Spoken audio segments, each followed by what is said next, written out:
You got hit by a car? You always exaggerate things. Who do you think is paying for those hospital bills? Being a housewife must be so easy. Get back home and take care of the house. That's about all you're good for, isn't it? Ugh.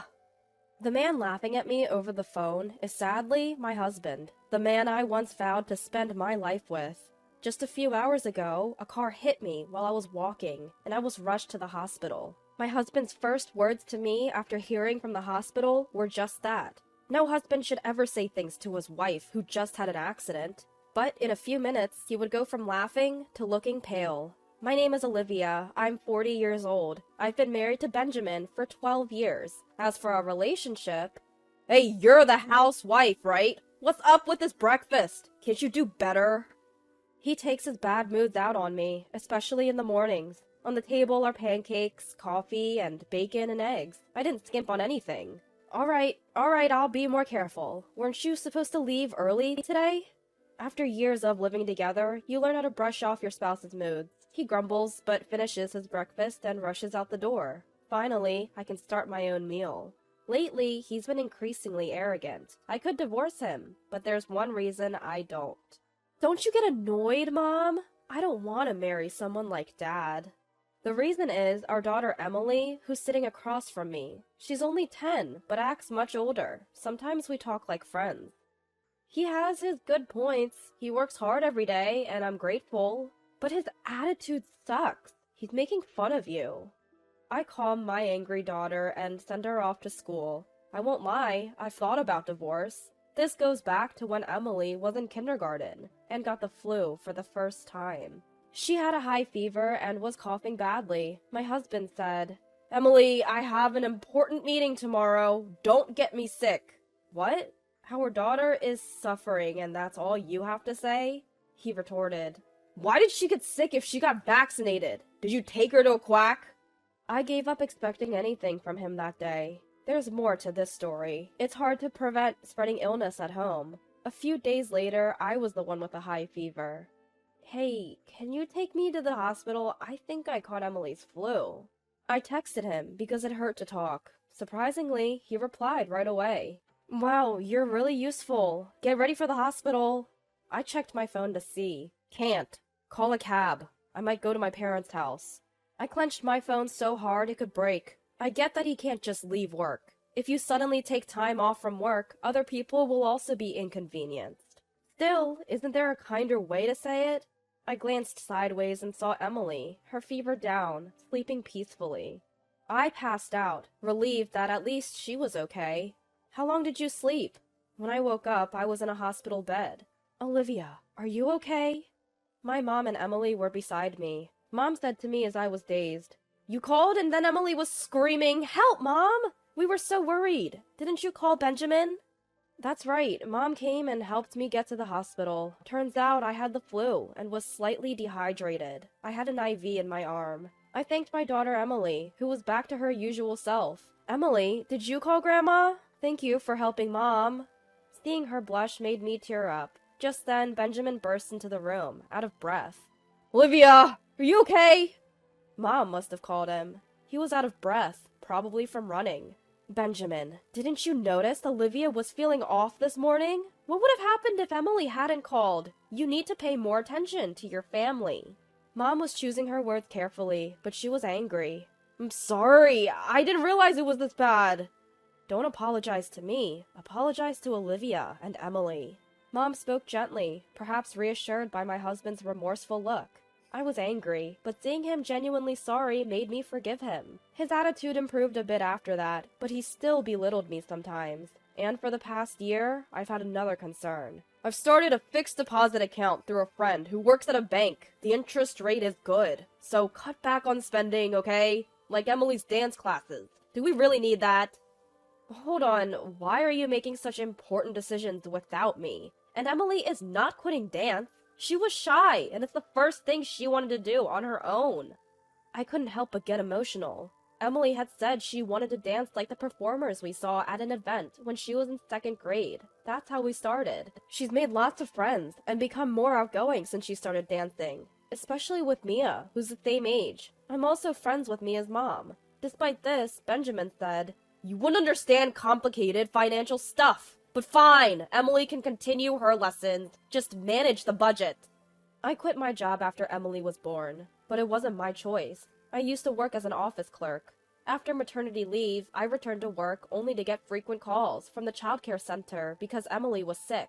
I took time off each time and quickly used up all my paid time off.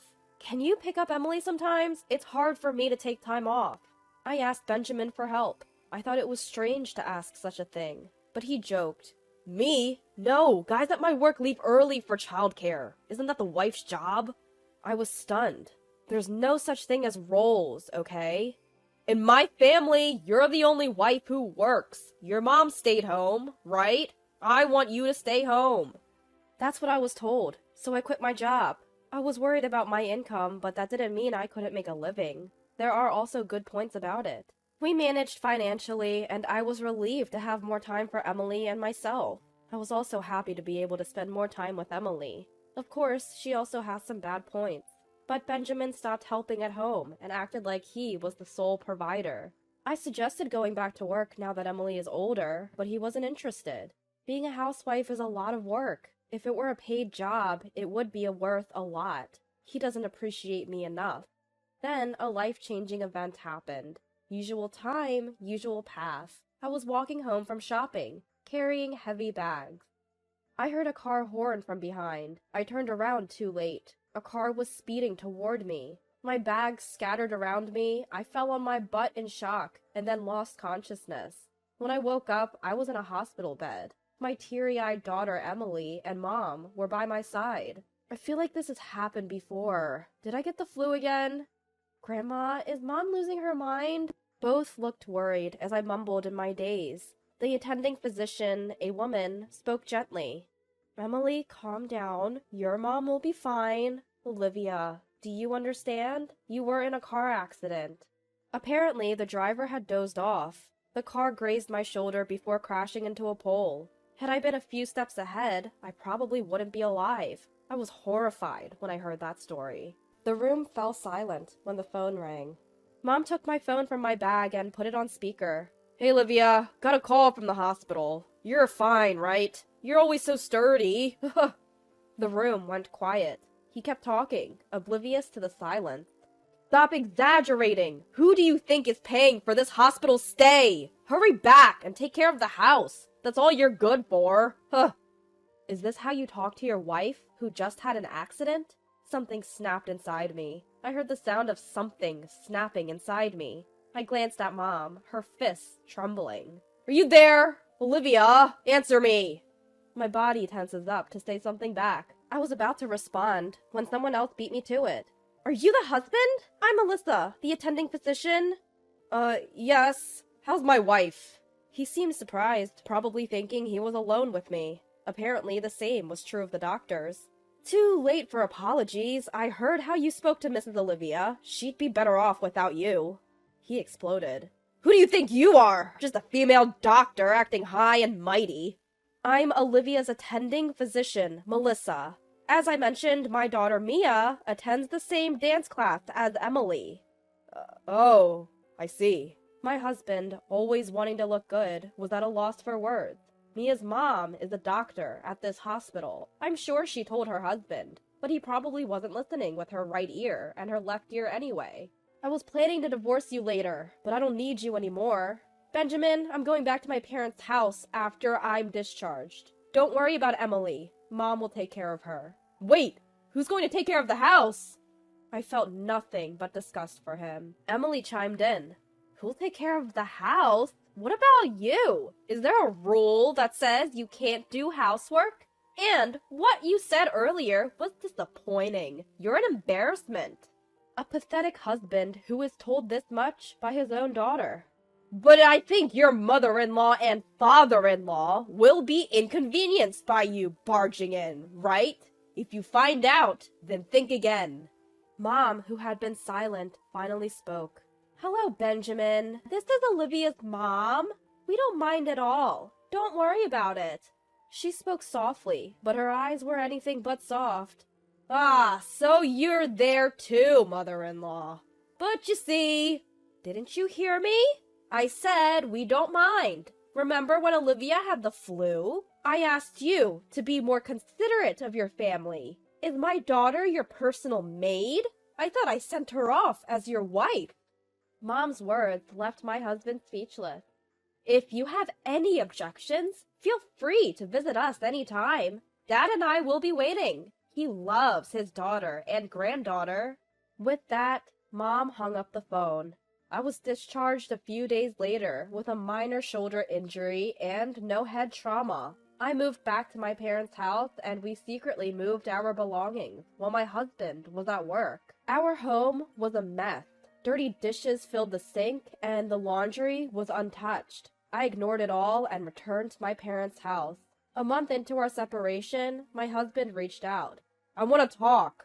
I braced myself for the call from my husband. On the agreed day, he showed up at my parents' house with his own parents.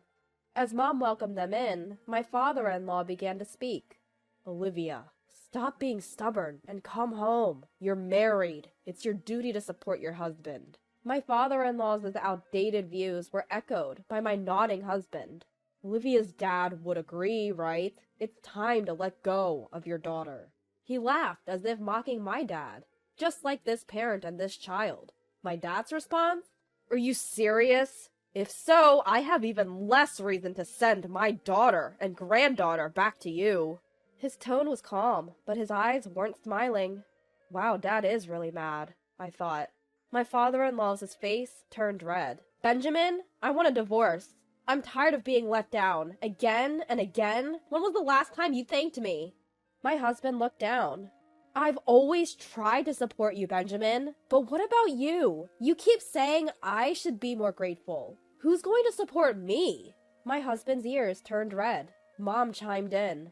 Benjamin, how did the house look without Olivia? Dress shirts don't clean themselves, and shoes won't shine on their own. How was the food?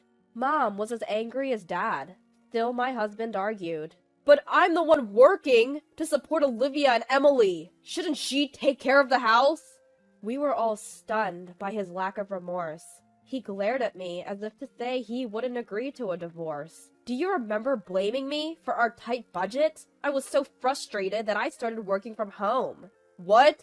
I've been working within his tax bracket, and it's given us some financial breathing room. If you want to act high and mighty, start earning enough to justify it.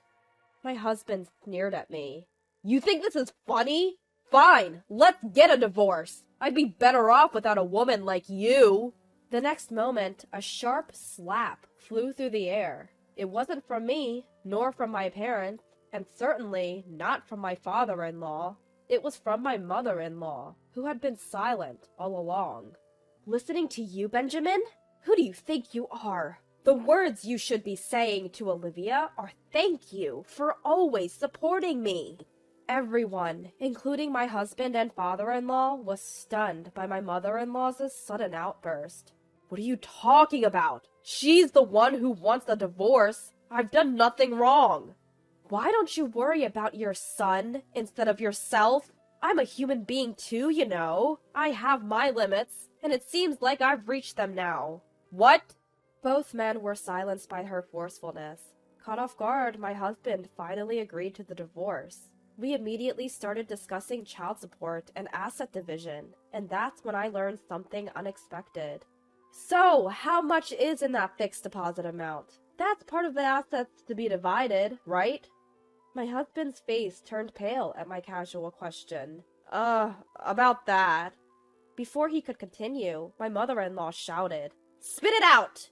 I haven't actually set up a fixed deposit. I lied. Tears in his eyes, he confessed. I actually used it for investments. I thought I could make some extra money, but it didn't work out. That's why I've been hard on Olivia. Really? You should have talked to me. I was pretty into investing before we got married. I probably know more than you. Now I have enough to cover a down payment on a house. But don't worry, it won't be part of the asset division. My husband, who seemed to think of me as a clueless housewife, was flabbergasted. Since then, he's been consistently sending child support payments. He moved back to his parents' home, but his mother is nowhere to be found. She had endured his father's domineering behavior for years, but couldn't take it anymore after his selfish remark.